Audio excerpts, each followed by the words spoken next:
Kaupak, gusto mo bang magkaroon ng milyones pag retire mo nang hindi kailangang mag-invest ng malaking halaga agad? Sa video na to, ituturo ko kung paano gamitin ang Pera Savings Program para makapaghanda ka ng mabuti at maging maayos at maginhawa ang iyong retirement. What is Pera?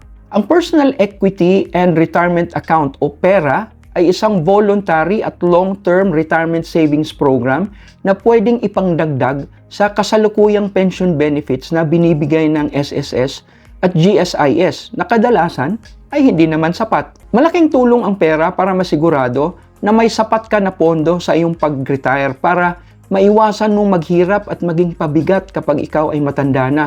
Ito ay mas effective na paraan sa pag-iipon para sa retirement dahil sa maraming benepisyo nito na wala sa ibang investment program.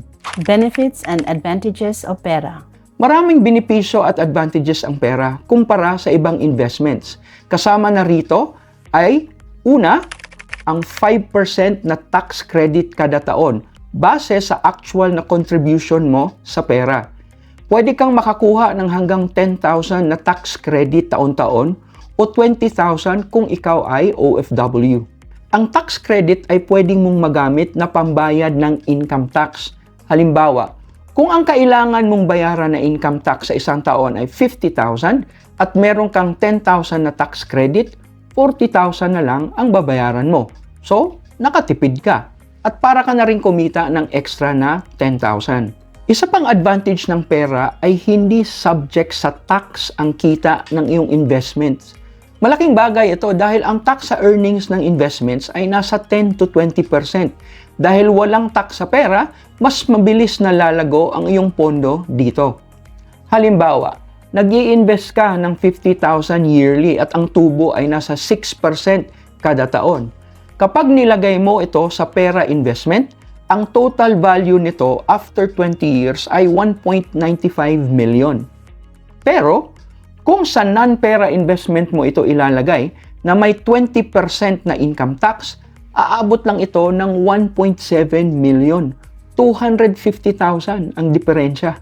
Pangatlong benepisyo ng pera ay exempted ito sa estate tax. Kapag kinuha ka na ni Lord, ang investments mo sa pera ay pupunta sa iyong pamilya na walang babayarang buwis.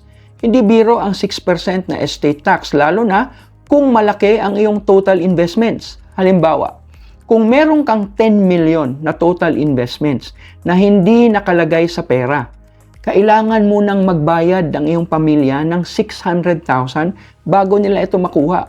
Ang lalabas niyan, nasa 9.4 million lang ang makukuha nila.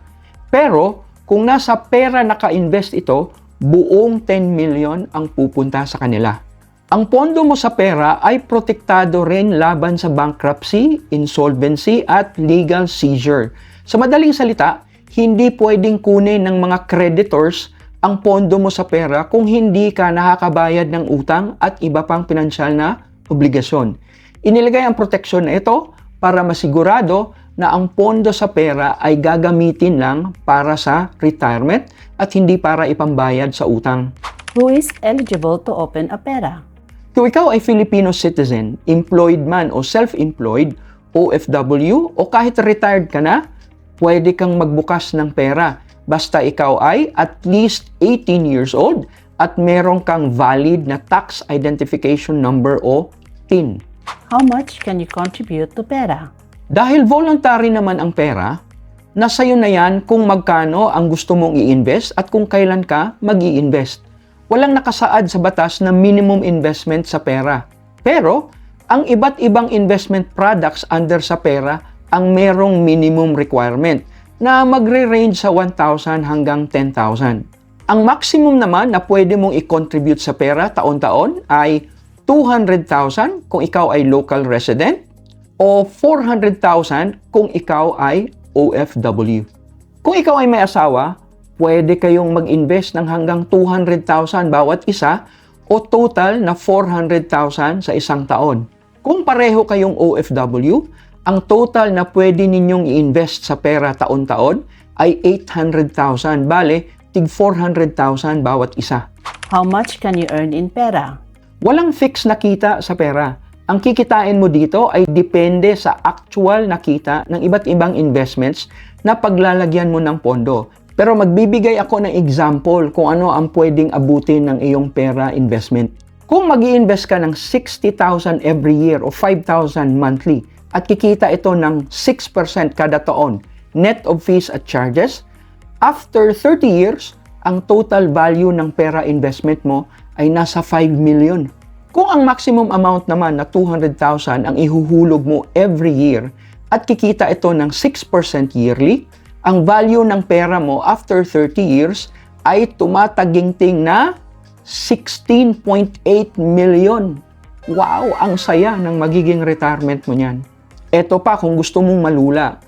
Kung pareho kayong OFW ng asawa mo at mag-i-invest kayo ng maximum amount na 400,000 taon-taon bawat isa at kikita ito ng 6% per year, ang total value ng pera ninyo after 20 years lang 20 years ay, wait for it, 31 million pesos.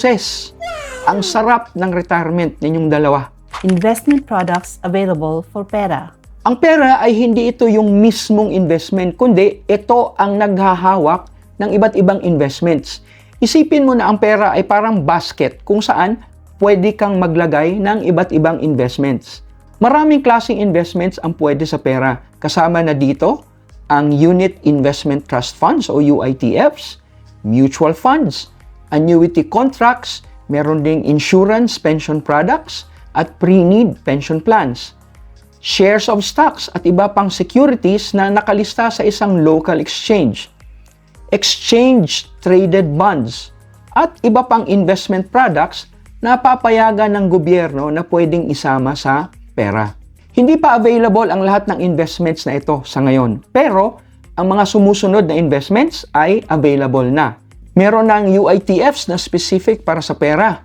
Pwede na rin yung stocks na kasama sa PSE Index, mga dividend yield index stocks. Okay na rin ang Real Estate Investment Trust o REITs, mga government securities at mga corporate bonds. Ito ang listahan ng ilan sa mga specific investment products na pwede sa pera. I-pause mo lang ang video kung gusto mong basahin ng buo ang mga listahan.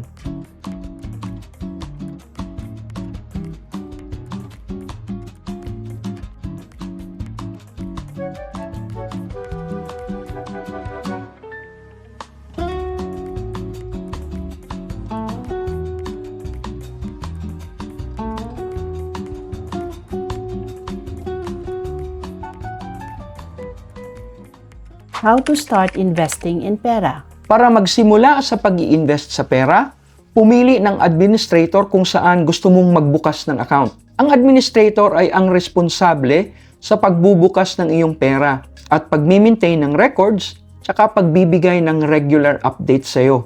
Ang administrator din ang magpapakita sa iyo ng iba't ibang pera products na available at sila ang mag-execute ng instructions mo sa pag-i-invest kagaya ng pagbili ng bagong investment product. Sa ngayon, meron kang 5 pera administrators na pagpipilian. Ang Atram, ang BDO, BPI Wealth, Dragonfly Securities, at Luna Securities. Ang proseso ng pagbubukas ng pera ay ginagawa online gamit ang mga digital platforms at apps. Puntahan mo ang website ng iba't ibang administrators para malaman ang eksaktong proseso sa pagbubukas ng pera at kung anong platform o app ang gamit nila. Kung ikaw ay OFW, pwedeng mag-open ng pera para sa iyo, ang iyong asawa o ang anak mo. Pwede kang magbukas ng hanggang 5 pera, pero dapat sa iisang administrator lang. At ang bawat account ay iisang klaseng investment product lang ang pwedeng ilagay. Halimbawa, ang isang pera ay para lang sa mga UITFs. Ang isa naman ay para lang sa stocks at ang isa pa ay para lang sa government securities. Kung gusto mong gumawa ako ng video ng step-by-step guide kung paano magbukas ng pera, sabihin mo sa comments. When can you withdraw your pera investments? Pagdating sa withdrawal ng iyong pera investments, sinusunod ang patakaran na kung tawagin ay 55 and 5 rule. Pwede mong ma-withdraw ang iyong pera investments na walang tax at penalties kapag ikaw ay umabot na ng edad 55 at meron kang hindi bababa sa 5 taon na contributions. Pwede mo itong kunin ng lump sum o buo o pautay-utay bilang monthly pension. Kung wala kang masyadong control sa paggastos, mas advisable na kunin mo na lang ang monthly pension na option para hindi maubos agad. Dahil ang pera ay ginawa para i-promote ang long-term saving, merong penalty kapag nag-withdraw ka ng maaga at hindi nasunod ang 55 and 5 rule. Papatawan ng 20% penalty ang lahat ng kinita ng iyong pera investments. Mapo-forfeit din ang ibinigay sa iyo na 5% tax credit. At kung nagamit mo ito, kailangan mong bayaran ang BIR. May mga sitwasyon na papayagan ang early withdrawal na walang penalties. Una rito ay kung pumanaw ka na kahit na anong edad. Ibibigay ang iyong pera investment sa pamilya mo o kung sino man ang iyong mga tagapagmana. Papayagan din ang withdrawals na walang penalties kung ikaw ay nagkaroon ng permanent total disability o na-ospital ka ng mahigit 30 days dahil sa aksidente o sakit. Maaari ring mag-withdraw kung ang pondo ay ililipat sa ibang pera investment product o sa ibang administrator sa loob ng 15 days pagkatapos mo itong i-withdraw. Ngayong alam mo na ang tungkol sa pera, simulan mo na agad ang pag-i-invest para sa isang komportable at enjoyable na retirement. Tandaan na mas madali at mas magaan sa bulsa ang paghahanda sa retirement kung sisimulan mo ito ng mas maaga. At kung maaga kang magsimula, baka mas maaga ka rin makapag-retire. O di ba ang saya nun? Kung nagustuhan mo ang video neto, like, share, and subscribe para sa mas marami pang upak ni Maestro.